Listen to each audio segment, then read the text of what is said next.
Tally में आज का जो हम लोग का टॉपिक है वैट।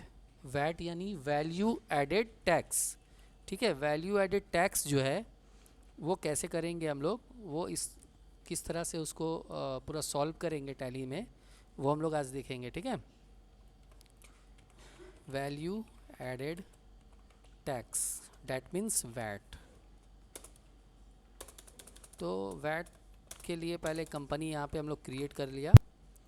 कंपनी क्रिएट करने के बाद हम लोग जो सबसे पहला काम करेंगे वो है फीचर्स। फीचर्स हम लोग को ऑन करना पड़ेगा, क्योंकि वैट का फीचर्स ऑन करने के लिए हम लोग को यहाँ पे F11 यानी फीचर्स में जाना है, और फीचर्स में जाके यहाँ से हम लोग को जाना है स्टैट्यूटरी एंड टैक्सेशन में। स्टैट्यूटरी एंड टैक्सेशन में जाके यहाँ हम लोग को एक ऑप्शन दिखेगा वैट का, जिसको हम लोग को यस करना है, और सेट ऑल्टर वैट डिटेल्स को भी यस करना है।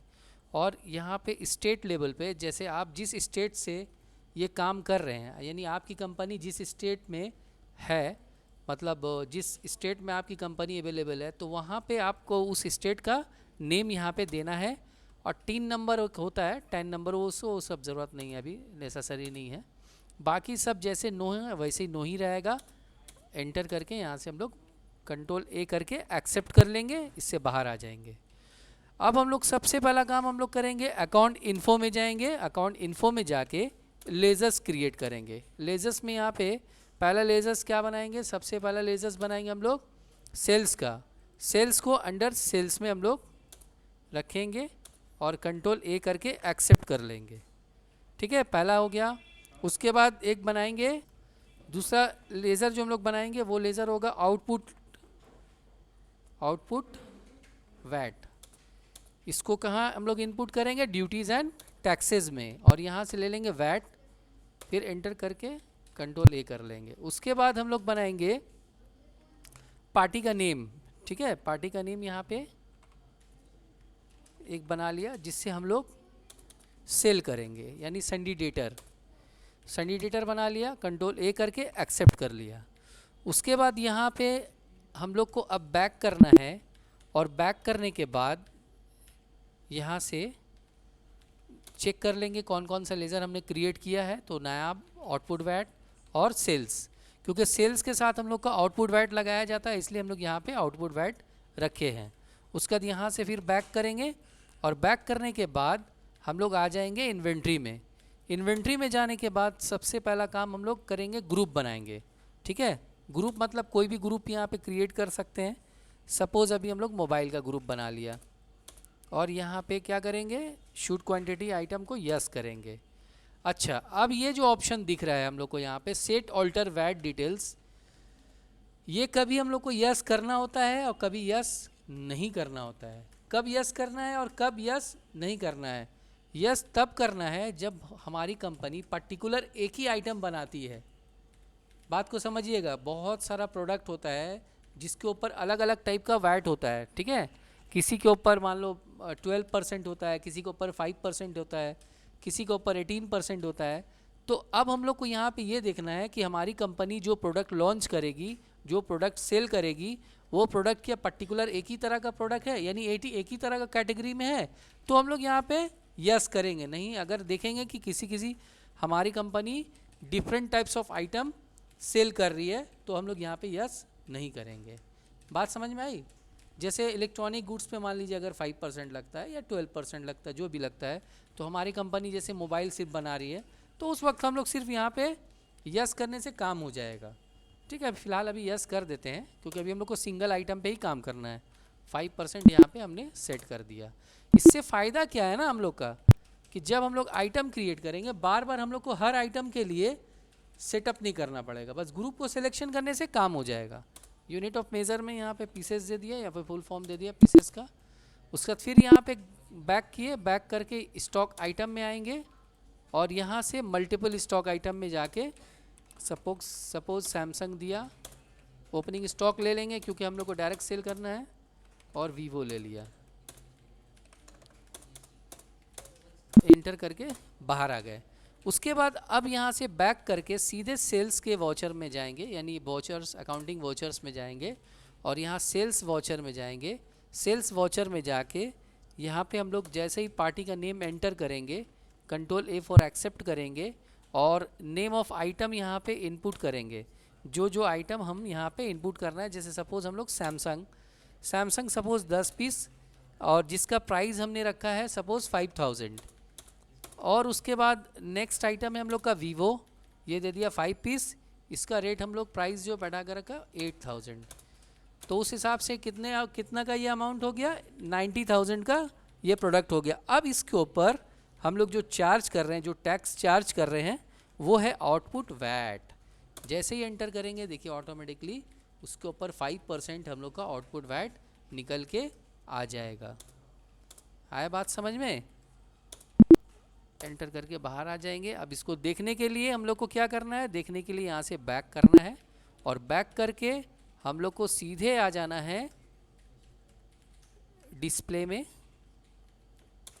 डे बुक, एंटर, और यहाँ से प्रिंट करके चेक कर लेंगे एक बार, प्रिंट, उसके बाद यहाँ से यस, उसके बाद यहाँ से जूम, ये देखो आ रहा ना। उसके बाद फिर यहाँ से बैक करके स्केप से पूरा बाहर आएंगे, पूरा बाहर आके यहाँ से हम लोग चले जाएंगे स्टेटरी रिपोर्ट में, यहाँ से वैट फॉर्म 14 में जाएंगे। यहाँ पे देखो हम लोग को पूरा यहाँ पे सारा डिटेल्स दिखा दे रहा है, ठीक है।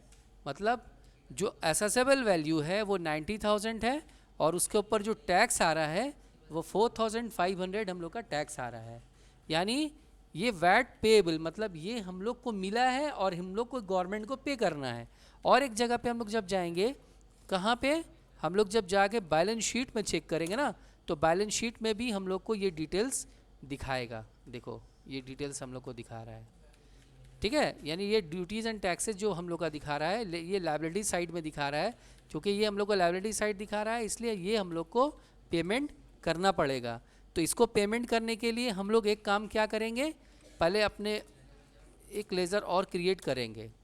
वो कौन सा लेज़र होगा, वो लेज़र होगा बैंक का लेज़र, क्योंकि कोई भी तरह का टैक्स जो है वो बैंक के थ्रू हम लोग को पेमेंट करना होता है।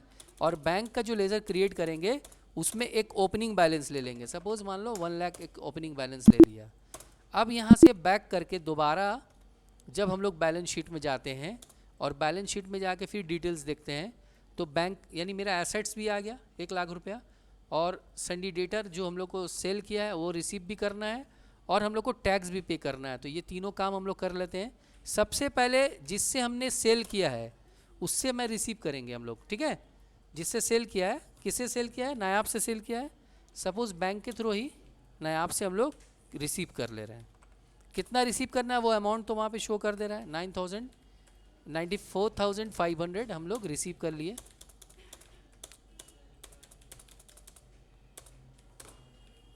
ये सब डिटेल्स जो है ना, मतलब जो आप यहाँ पे डिटेल्स आता है, बैंक का नेम, यहाँ पे बैंक का नेम वह कुछ भी दे सकते हैं, किस ब्रांच से है, ये सारा डिटेल्स वगैरह आपको कंपनी से मिल जाएगा। और उसके बाद आपको क्या पेमेंट करना है, आप जब जाके चेक करिएगा ना फिर से बैलेंस शीट में, तो अब डेटर का कोई आउटस्टैंडिंग नहीं है। डेटर ने अपना पेमेंट काम कर दिया, आपको ये पेमेंट वापस आ गया, रिटर्न आपको आपके पास मिल गया। आपको देखिए आपके बैंक अकाउंट में कितना था, 1 लाख, ओनली 1 लाख था, और 94,500 आपको अभी डेटर से रिसीव हुआ। और अब उसमें से आपको 4,500 जो है वो गवर्नमेंट को टैक्स पे करना पड़ेगा। तो गवर्नमेंट को टैक्स कैसे पेमेंट कीजिएगा, ठीक है। तो अब हम लोग क्या करेंगे, पेमेंट साइड में चले आएंगे। पेमेंट साइड में आने के बाद यहाँ पे एक ऑप्शन दिख रहा है स्टार्ट पेमेंट। स्टार्ट पेमेंट में जाएंगे, यहाँ से हम लोग को क्या पे करना है, वैट पे करना है। वैट में जाएंगे, एंटर एंटर एंटर करके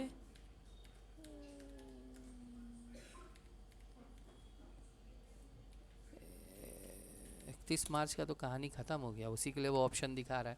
अब यहाँ पे हम लोग बैंक का ऑप्शन सिलेक्शन करेंगे और यहाँ से आउटपुट वैट को पे कर देंगे। ये देखो 4,500 हम लोग पे कर दिया गवर्नमेंट को।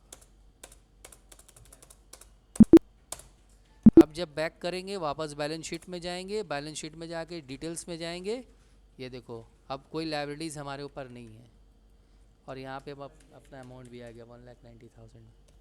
तो ये था हमारा वैट का कैलकुलेशन, जिसमें हम लोग सीखे सेल्स करने पे जो वैट बनेगा वो वैट को हम लोग कैसे गवर्नमेंट को पे करेंगे, और पार्टी से हम लोग कैसे रिसीव करेंगे। That's all.